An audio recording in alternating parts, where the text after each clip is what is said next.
From Vermont Public and the NPR Network, this is Brave Little State. I'm Josh Crane, currently walking the aisles at my local grocery store. I'm feeling extremely self-conscious, talking to myself. I have a pretty good sense of what I need. I'm making pasta tonight. But when I come here and I don't know what I need, it's kind of overwhelming. I end up just browsing forever. My wife always makes fun of me for taking so long, but I think I'm maybe just extra susceptible to marketing or something. And that's sort of what this episode is about, marketing and brands, and really one specific brand that has come to define an entire Vermont town. Brave Little State reporter and producer Sabine Pooks has this story.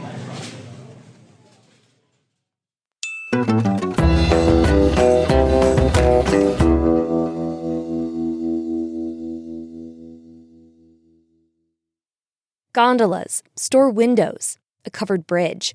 Those are just some of the places you'll see those swooping red letters. An S bleeding into a T, then an O-W-E.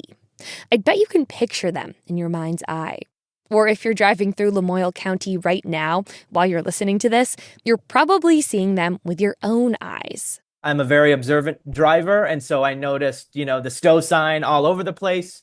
Question asker Joe Emery has been seeing this stylized version of the word Stowe since he was a kid. It's part of the landscape of the Vermont he knows. Being a lifelong Vermonter, even if you don't go to Stowe a ton, I feel like I see that logo all over the place. Today, Joe's a high school social studies teacher. He lives in Essex, and he still sees the logo around when he's visiting friends in the Stowe area. But now that he's an adult, he's like, hold on a second. What caught my eye was seeing the font on the Stowe Police Department or police cruiser. Joe's like, it's sort of weird that this red and white swoopy logo, it represents the private Stowe Mountain ski resort, and it also represents all these other parts of life in the town of Stowe. It's on the library building, on the welcome to town signs, on sweatshirts and baseball caps in local stores. It's kind of uncanny, like everything in the town is part of one giant brand or something. Turns out, it is unusual. No one I talked to for this story could think of other examples in Vermont where a town and a private business share a logo like this. The closest we could think of was Killington, whose town and mountain logos sport similar colors and are definitely in the same family. But Stowe's logos, they're exactly the same. It's become something that question asker Joe can't unsee. It's been bugging him so much that he came to our question box 3 different times. Joe really wants to know. What is the history of the Stowe font? Why and how is it used for public buildings belonging to the town, as well as private businesses? We'll be right back.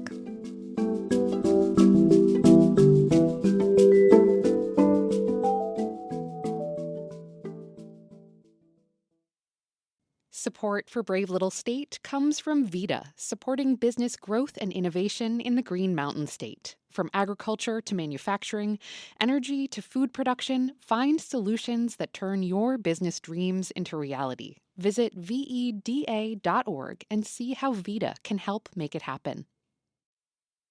And Sunset Lake CBD, a farmer-owned company crafting CBD gummies, tinctures, topicals, and more with Vermont sun-grown hemp. Products for people and pets are available for home delivery. SunsetLakeCBD.com. Hi, how are you? Come on in. The Stowe Historical Society is housed in an old one-room schoolhouse, a short walk from downtown. Good to see you. Good to see you, too. Barbara Bayra is the Historical Society's president. She lights up when we ask about the logo. I just would like to express gratitude that you even inquired about it. It's interesting. It's part of my being. Barbara has a soft spot for one of the logo's letters in particular, the first one, which starts in a flurry of snowflakes and swoops over the T. She knows it as the flying S. What does the S mean to you? Energy. That is almost like a a shush on unbroken snow. Yeah, and I guess maybe it's part of my youth. Is it nostalgic a little bit? Oh, yeah. Oh, for sure. Absolutely. I mean, I've been here more than 50 years. Barbara first came to Stowe in the 1960s. By that time, she says, the stylized Stowe logo was a few years old. She got involved with Stowe's local tourism group, and she says they used the flying S in their advertisements. So did nonprofits, local businesses, and the ski mountain. Barbara's like, if you think it's all over the place now, you should have seen it back then. It was everywhere in those early days. And it was used, I would say, up until maybe the first part of this century, quite a bit.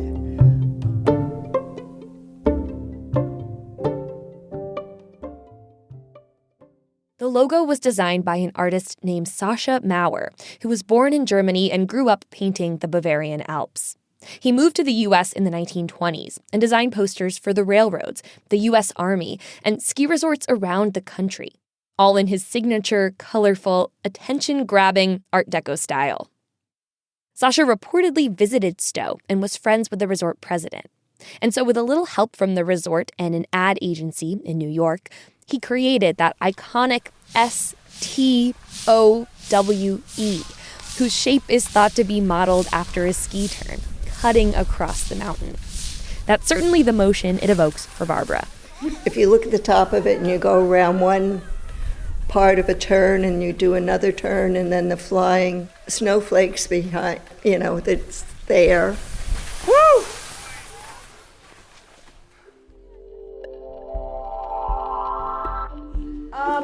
This is all I could find.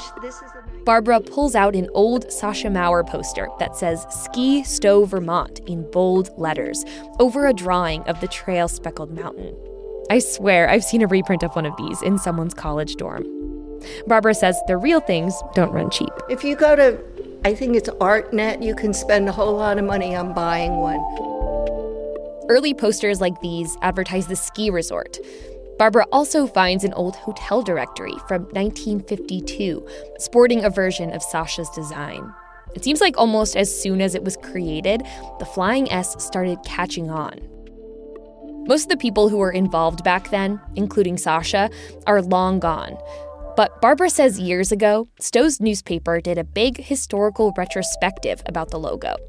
That story, and decades worth of other Stowe Reporter articles, they're stored in the basement of the library next door. Rifling through an archive full of old newspapers, well, that just sounds like heaven to Barbara and me. Yeah, don't let us do that. Yeah. Come on. We'll be right back.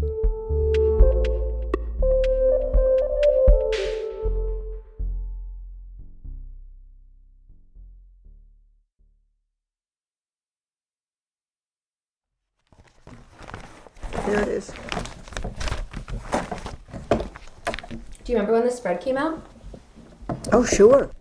In July 2004, the Stowe Reporter did a big spread about the Stowe logo called Letter Perfect, the story behind Stowe's Flying S. Its pages are plastered with old photos of the Stowe logo around town.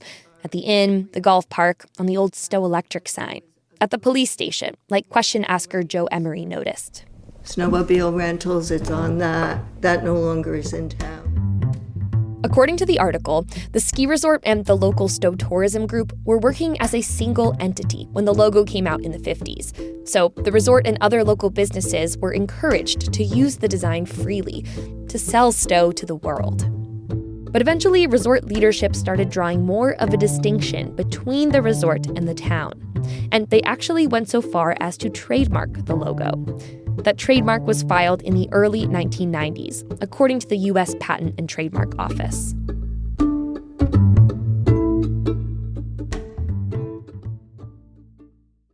Now, the trademark didn't put a complete kibosh on the logo's use around town, obviously. But it did mean that it was no longer the free-for-all that Barbara remembers. In that 2004 article, Stowe employee Mike Colburn told the paper that the company was still getting regular requests from businesses who wanted to use it. Here's Barbara reading from the paper. While Colburn's general philosophy remains that the more people who see the logo, the better, he says that the resort tries to preserve the integrity of the logo. Quote, "For example, we just turned down a request for a company who wanted to print the logo on silk underwear."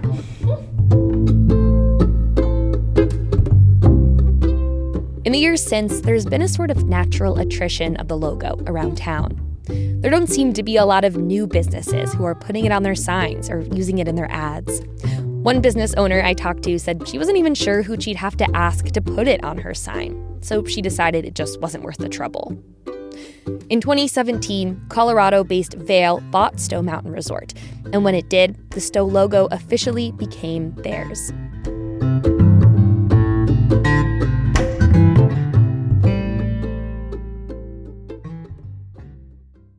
To this day, there's no formal agreement between Vail and the town, which still uses the design on its website, on the library building, on its police cruisers. I feel like that's totally a Vermont thing, right? A sort of nod and a wink and a handshake deal, and we're going to all use this to better ourselves as a whole community, which is awesome. That's Joe Emery again, our eagle-eyed question asker. I would just advocate, please don't make it any more difficult to use. I think this is, like we said, this is a kind of a once in the world or only really example that comes to mind. So I think keep that designation as a really unique partnership between the business and the town. If this all just feels like one giant branding campaign, that's because it was. And all these decades later, it's fair to say it worked. 75 years since the flying S first swooshed onto the scene, it's just part of the landscape here. For locals and visitors, too.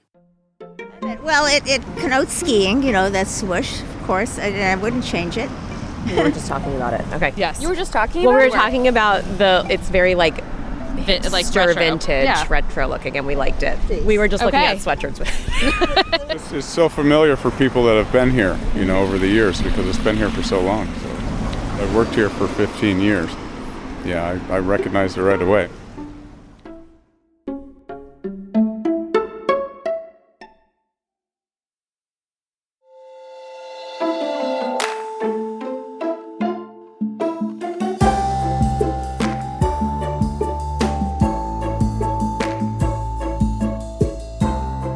Thanks for listening, and thanks to Joe Emery of Essex for the great question.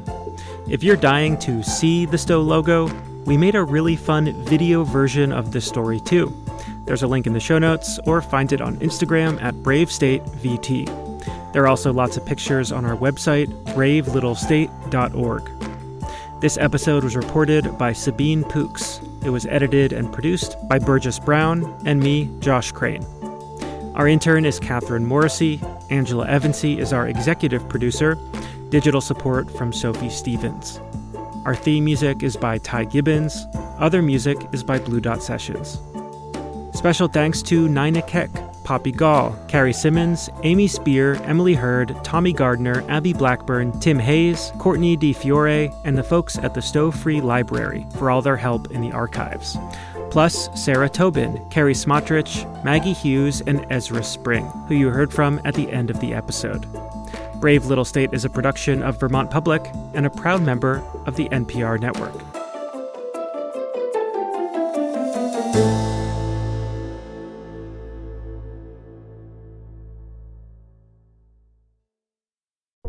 Each morning, it's a new opportunity, a chance to start fresh. Up First from NPR makes each morning an opportunity to learn and to understand.